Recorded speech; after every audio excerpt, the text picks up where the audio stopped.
He didn't yell. He didn't cry. He didn't throw or smash anything. But inside, he was already shattered. That night, Samuel just walked out. No words, no heads up. His hands were shaking on the wheel. But it wasn't the car. It was him. It was fear, anxiety, guilt, the feeling that he was failing at everything, even at being himself. He thought about disappearing, just for a while, maybe forever. But then something happened, not some dramatic miracle. It was silence, the kind of silence that flips your whole world. There, rock bottom, he found something no one expected. He found himself. Months later, people didn't recognize Samuel, not because he became someone else, but because finally, he allowed himself to be who he truly was. This is the story of a man who lost everything he thought he needed, just to find everything that actually mattered. And if you keep watching, maybe you'll realize this story was never just his. Samuel was always that guy, the one who had it all together, or at least that's what everyone thought. His life ran like clockwork, work, bills, responsibilities, everything under control, or so he believed. But inside, things had been off for a while. He started forgetting simple stuff, asking the same questions over and over, snapping over tiny things. The first week, he blamed it on being tired, the second on stress. By the third, he started realizing it was more than that. His nights got longer. His mind wouldn't shut off. Thoughts looping nonstop. What if everything goes wrong? What if I mess up again? What if everyone finds out I'm not okay? That feeling of control, the one that used to make him feel safe, had turned into a prison. Every tiny detail in life had to be in his hands. The schedules, the numbers, the words, the people. But life's not a script, and the world doesn't follow commands. Samuel started pulling away, stopped showing up, ignored texts, and began living on autopilot, just reacting. The truth? He didn't want anyone to see the chaos, to see the fear, because deep down he believed that feeling all of that meant weakness. But the more he tried to control things, the more life slipped right through his fingers. And then came the first panic attack. Not at work, not at home. In a grocery store parking lot, he parked, turned the engine off, and just sat there, frozen, sweaty palms, heart racing, his head spinning like he was falling even though he was still.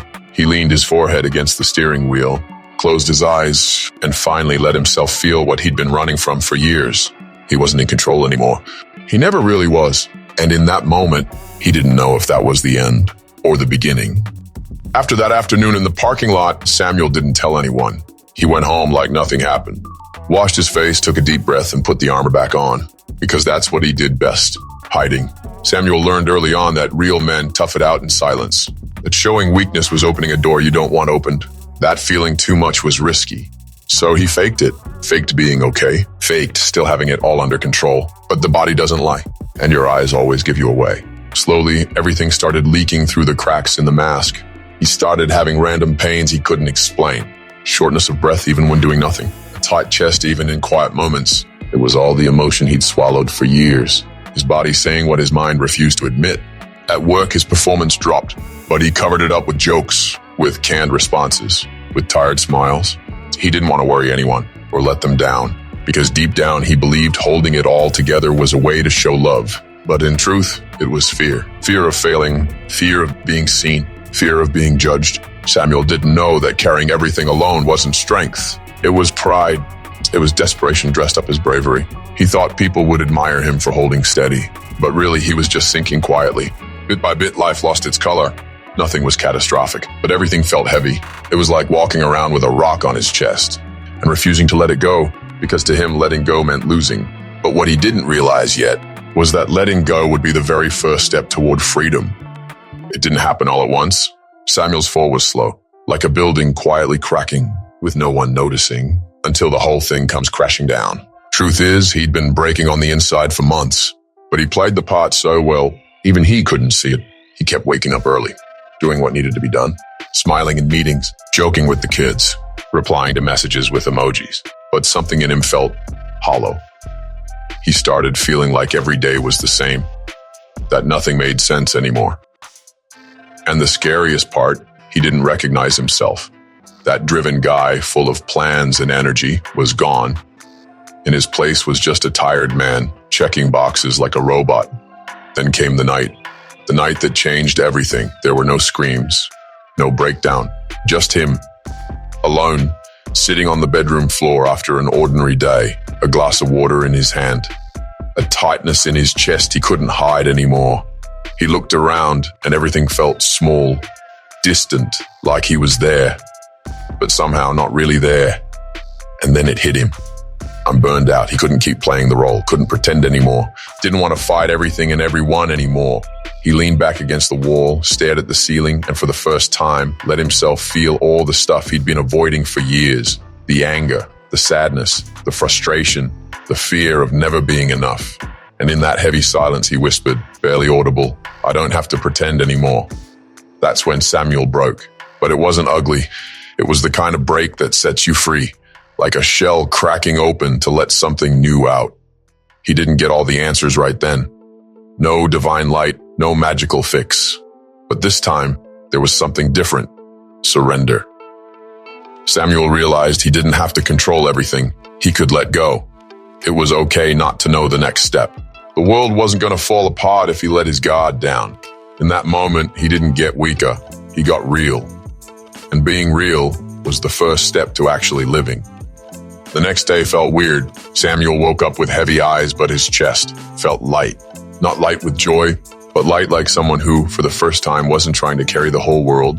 He couldn't explain it. Nothing on the outside had changed. The bills were still there. The job, the pressure, the expectations. But inside, something had clicked, like by allowing himself to break. He had made space to feel, to think, to look at himself with a little more compassion. And just like that, without even realizing it, Samuel took the first step into something he didn't yet know was a fresh start. It wasn't anything big. That day he went for a walk. No headphones, no phone. Just him, the silence, and the world outside. It had been a long time since he noticed the sky, the smell of morning, the sound of his own footsteps. It was just one lap around the block. But to him, it felt like crossing a whole continent. Because right then, for the first time in forever, he felt something inside that wasn't broken. Something still beating. Something that still wanted to live. Later that week, he reached out for help, sent a short message, or, hey, you got a minute to talk? It was to a friend he trusted, someone he knew wouldn't judge him. And when they sat down, and he said for the first time, I'm not okay, Samuel saw something happen that he didn't expect. The friend didn't pull away, didn't try to fix him. He just stayed. He stayed present, and that was enough for Samuel to realize he didn't have to go through this alone. Over the next few days, he started changing small things. Turned off his phone an hour before bed. Started writing in an old notebook again.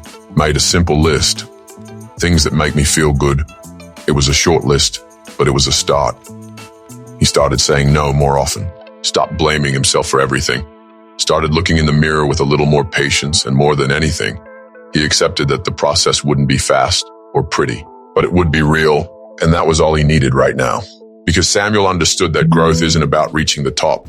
It's about learning how to rise again after believing you'd never get back up. There was no epic music, no official restart day. It all happened slowly, gradually, quietly. But it was a different kind of quiet than before. Before it was loneliness, now it was peace.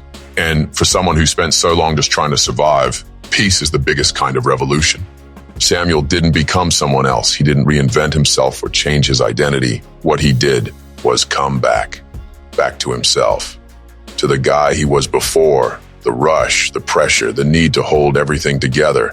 But now he was different because he'd walked through the pain, and no one goes through pain and comes out the same. The changes showed up in the little things. He stopped apologizing so much for feeling. He didn't fake smiles on bad days. He didn't say, I'm fine, when he wasn't. And slowly, people around him started to notice. Samuel felt lighter, more present, more human. Not because everything in his life had magically improved, but because now he knew how to deal with what he felt. He was no longer a prisoner of control. He used to think being in control meant being strong. Now he knew real strength was learning to flow with life.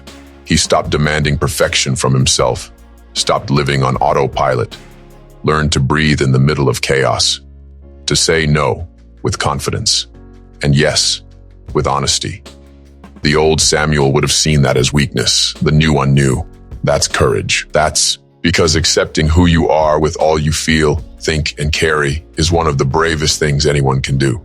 One day, sitting with a friend, he heard, "Man, you seem different." And for the first time, he smiled for real. "I'm not different," he said. I just stopped pretending to be someone I wasn't. That line stuck with him because it said it all. The journey wasn't about becoming someone else. It was about coming back. Back to what mattered. Back to what had been forgotten. Back to what the rush, the trauma, the guilt, and the fear had buried. Samuel learned that life isn't about winning all the time. It's about being whole, even when everything feels broken. It's about owning your falls and seeing the strength it takes to rise again and again. These days, he still feels fear, still questions himself, still messes up. But now, he's at peace with the process, with imperfection, with the freedom to just be, no armor, no mask, no control. Because Samuel didn't need to change. He just needed to let go. And when he did, he found that the strongest version of himself had always been there, just waiting for room to show up.